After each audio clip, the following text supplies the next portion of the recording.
কালী পুজো আসতে না আসতেই লাইট লাগানোর একটা ব্যাপার থাকে।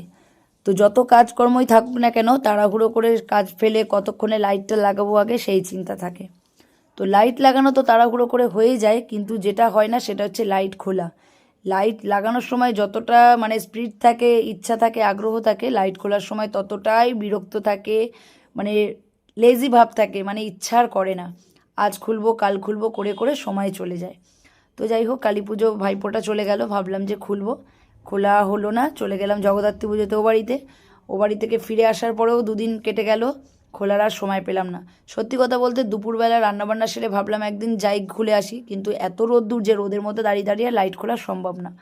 তো যাই হোক, দেখো খাওয়া দাওয়া করে এসেছিলাম ছাদে জামা কাপড় নিতে। তো হঠাৎ মনে পড়লো যে এসেছি যখন লাইটগুলো খুলেই যাই। ওদিকে কুটুসও ঘুমিয়ে গেছে।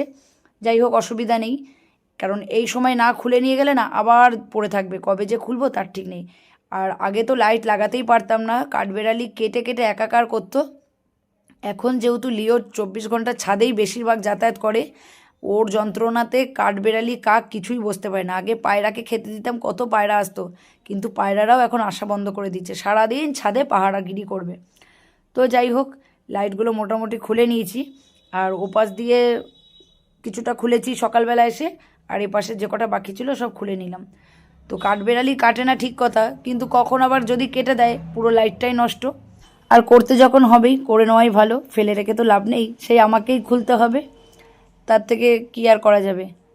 তো যাই হোক, এখন এগুলো সমস্ত খুলে টুলে আবার জায়গা মতো গুছিয়ে রাখবো, আবার 1 বছর পর আবার বের হবে।